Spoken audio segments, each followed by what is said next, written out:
मित्रों, कुंडलिनी कुंडलिनी तंत्र, कुंडलिनी के बारे में मैंने आपसे बात करनी शुरू की है। पिछली एक वीडियो मैंने कुंडलिनी के बारे में दी है।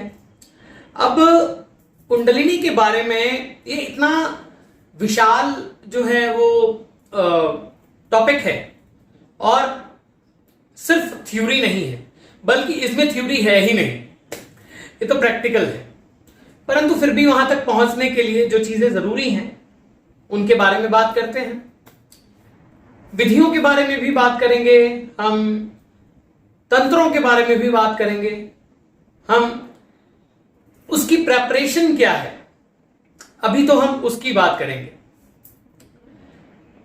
जब भी साधक कुंडलिनी की ओर जाना शुरू होता है या कुंडलिनी तंत्र की ओर अपने पैर लेके जाता है तो उसको बहुत सारी चीजों, बहुत सारी व्याधियों, बहुत सारी विकारों और बहुत सारे विचारों और बहुत सारी अननोन पावर्स के साथ जो है उसको डील करना पड़ता है। तो आपका माइंड, आपकी बॉडी, आपका जो कंसाइंस है वो हमेशा रेडी रहना चाहिए, पहली बात। अच्छा, ये भी एडवांस लेवल की बात है, मैं उससे भी नीचे आता हूं। वो ये है कि अगर आपको kundalini, most mysterious power on this earth in the human body and divine form, अगर आपको वहां तक पहुंचना है तो आपको एक चीज हमेशा याद रखनी होगी।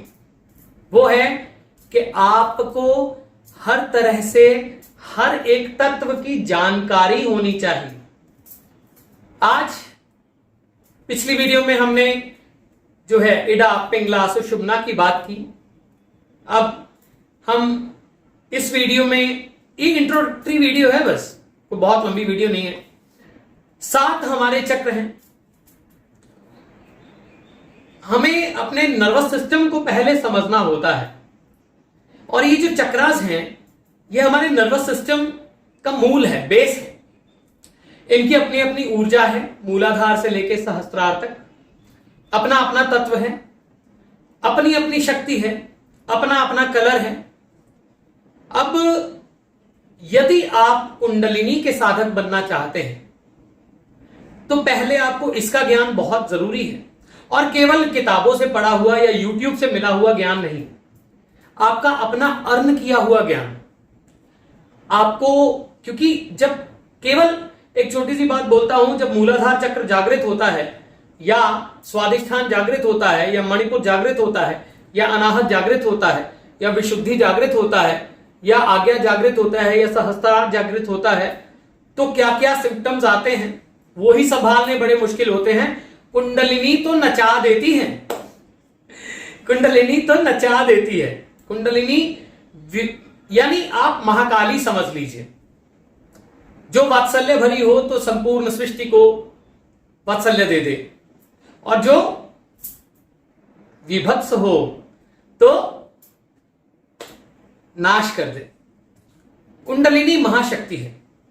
तो महाशक्ति के पात्र बनने से पहले आपको बहुत सारी चीजों से, बहुत सारी स्टेजेस से गुजरना पड़ता है, और वो जब आप उन स्टेजेस से गुजरते हैं तब आपको समझ में आता है धीरे धीरे कि हाँ, ये भी मैंने जान लिया, ये भी मैंने जान लिया। ये एंडलेस ट्रैवल है।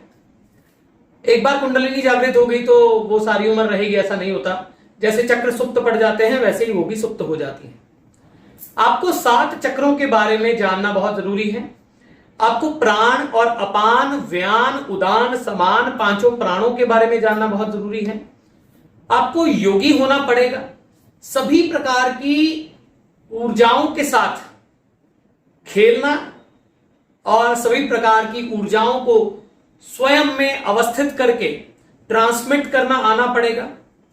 कुंडलिनी इतनी आसान नहीं है। जो लोग बहुत जल्दी में कुंडलिनी के जागरण की तरफ चलते हैं वो लोग क्या करते हैं, या वो पागल हो जाते हैं, या वो डर जाते हैं, या वो सब छोड़ के पीछे हो जाते हैं। तो ये सहज सहज सहज सहज चलने वाली है। कोई भी मंत्र, कोई भी तंत्र, कोई भी शक्ति आपका नुकसान नहीं करना चाहती। जब तक आप उसे बैलेंस्ड लेके चल रहे हैं। तो कुंडलिनी भी ऐसा ही है।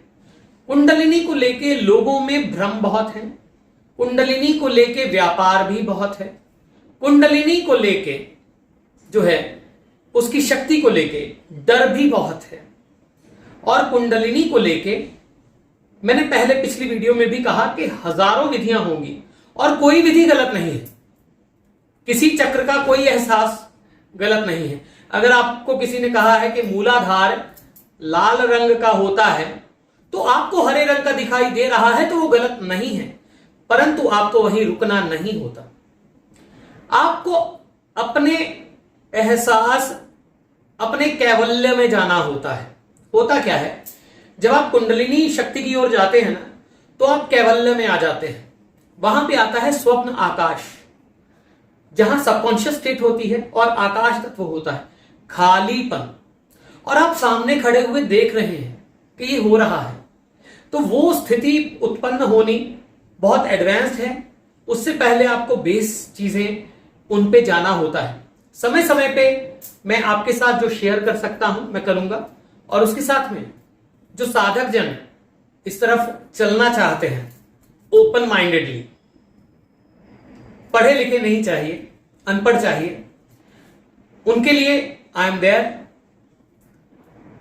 परंतु पेशेंस बहुत चाहिए। कुंडलिनी शक्ति की ओर जाने के लिए कोई एक विधि नहीं है कि मैं आपको बता दूं फोन पे या आपको बता दूं भैया ऐसे होता है। नहीं, किसी का आकाश तत्व हो सकता है, उसके लिए कुछ और हो सकता है, किसी का अग्नि तत्व हो सकता है, उसके लिए कुछ और हो सकता है। जाना वही है, जाना वही है, पर शुरुआत ही कहते हैं ना, क्या बोलते हैं इंग्लिश में कि कोई चीज जल्दी से शुरू हो जाए, अच्छे से शुरू हो जाए तो आधी हो जाती है। Well begun is half done, right? हाँ, याद आ गया। तो इस रास्ते पर चलने के लिए you have to begin it well. फिर उसके बाद में रास्ते में बहुत कुछ आता है।